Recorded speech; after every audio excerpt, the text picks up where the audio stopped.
ড্রোনের মাধ্যমে এখন যদি আমরা পশ্চিম ত্রিপুরাতে আমরা যদি ড্রোনের মাধ্যমে যদি তার যদি সেটা সেখানে সার্ভে করা হয়, তাহলে সেখানে রাবার চাষগুলো, রাবার যে উৎপাদনগুলো আছে সেগুলোকে আমরা বিভিন্ন যে রোগ হয় গাছে তার থেকে আমরা বাঁচতে পারবো। আমাদের পূর্বাভাস অ্যাপ্লিকেশন ব্যবহার করে সিপাহীজলার যে কৃষক সেখানে হলুদ বানায়, এখানে হলুদ যে তার গুণগত মান আরো বেশি পরিমাণে যাতে হলুদ তৈরি হয়, সেটা বিক্রির অবস্থা যেন আরো তার দাম বাড়ে সেই ব্যবস্থা করা যায়। এগুলো কিন্তু এখন স্বপ্ন নয়, আমরা আগে স্বপ্ন দেখতাম, এখন কিন্তু স্বপ্ন নয়।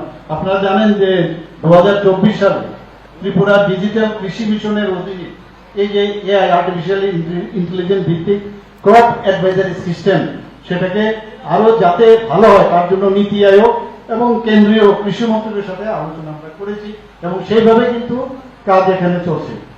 আমরা এখন কিন্তু ম্যানেজ করার বিষয় না, আগে বলতো যে ম্যানেজ করো কোন রকম, এখন এত সুবিধা হয়ে গেছে আমাদের যে আগে ভাগে আমরা যে এটা মানে সবকিছুতে আমরা কিন্তু এখন রূপান্তরের ঘটনা আমরা করছি।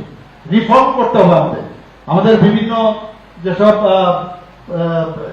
আমরা বিধানসভাতে যখন বসি, ক্যাবিনেটে যখন বসি, বিভিন্ন জায়গার মধ্যে আমরা রিফর্ম করার সাহসিকতা আমরা দেখাতে পারছি। তো সেইভাবে আমরা এখানে বিকশিত কৃষি সংকল্প যে অভিযান, তার মধ্যে আমরা রিফর্মের যে বিষয় সেগুলো আমরা আগামী দিন আমরা করব।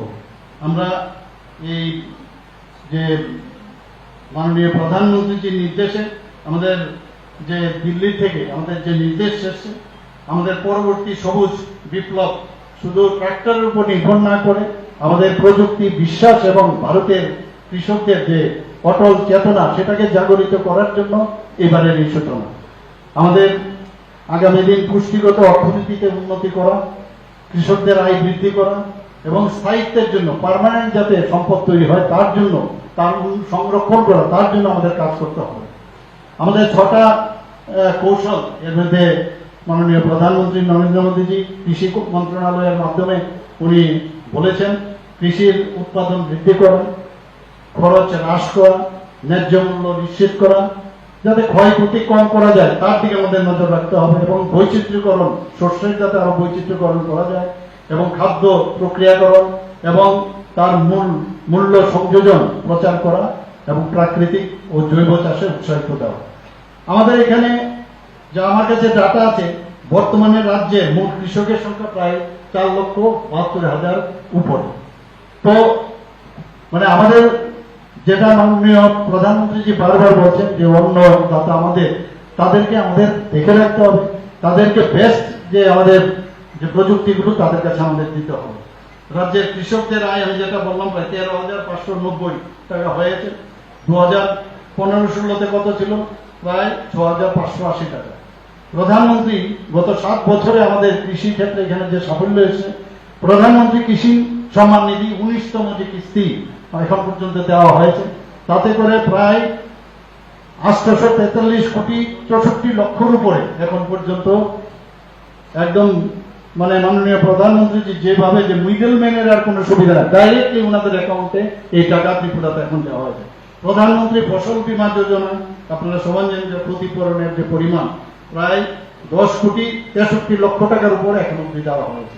কিষাণ ক্রেডিট কার্ড আমাদের এখন পর্যন্ত যে ঋণের যে পরিমাণ 2,200 কোটি টাকার উপরে। আমাদের মিনিমাম যে সাপোর্ট প্রাইস এমএসপি আপনারা জানেন যে আমাদের সরকার আসার পর প্রথম আমরা এই রবি মরশুমে আমরা ন্যূনতম সহায়ক মূল্যে ধান আমরা ক্রয় করি এবং এখনই আমাদের প্রতি কেজিতে 23 টাকা প্রতি কেজিতে আমরা আমাদের এই সরকার এখন দিচ্ছে। তো তাতে করে প্রায় 446 কোটি টাকার উপরে এখন পর্যন্ত আমরা দিয়েছি। আমরা সয়েল হেলথ কার্ডের কথা যদি বলি, মোট 2,06,000-এর উপরে আমরা সয়েল হেলথ কার্ড বিতরণ করেছি। এফপিও আমাদের 58টা ব্লক আছে, 58টা ব্লকের মধ্যে একটি করে এফপিও গঠন করা হয়েছে। কৃষি যন্ত্রপাতি বিতরণ এখন পর্যন্ত আমরা যা করেছি তাতে করে বিভিন্ন কৃষি আশ্রয় দেওয়া হবে, একটু আগে বলা হয়েছে, তাতে করে 204 কোটি টাকার উপরে এখন পর্যন্ত ভর্তুকিতে এই কৃষকদের জন্য দেওয়া হয়েছে। আমাদের বিভিন্ন যে বাজারগুলো আছে সেই বাজারগুলো আমাদের ঠিক করতে হবে, সেখানে ইনফ্রাস্ট্রাকচার ডেভেলপমেন্ট যাতে হয় সেই ব্যবস্থা আমরা করছি। এখন পর্যন্ত 144টি বাজারের যে বিভিন্ন ইনফ্রাস্ট্রাকচার সেটা করতে গিয়ে আমাদের মোট 303,42,00,000 টাকার উপরে বরাদ্দ এখন পর্যন্ত ধরা হয়েছে। আমাদের জৈব চাষের উপর আমরা জোর দিয়েছি, সেখানে বিভিন্ন যে সুগন্ধি ধান, আনারস, গোলমরিচ, আদা, হলুদ, লঙ্কা, লেবু, সুপারি ইত্যাদি ফসলগুলোর চাষ হচ্ছে। এখানে আমাদের প্রাকৃতিক চাষে এখন পর্যন্ত বারবার প্রধানমন্ত্রী খুব জোর দিচ্ছেন যে প্রাকৃতিক চাষ এবং আমাদের যে জৈব চাষ তার উপর। সেখানে বর্তমানে প্রায় 5,500 হেক্টরের উপরে এখন এই জমিতে এখানে কাজ হচ্ছে এই প্রাকৃতিক চাষে। মুখ্যমন্ত্রী ইন্টিগ্রেটেড ক্রপ ম্যানেজমেন্ট প্রোগ্রাম আপনারা জানেন যে সেটা আমরা 2022-23 সালে আমরা সেটা চালু করেছি। কারণ অনেক সময় ঠিক সময়ে বৃষ্টিপাত হয় না এবং যার কারণে আমাদের কৃষকদের খুবই অসুবিধা হয়।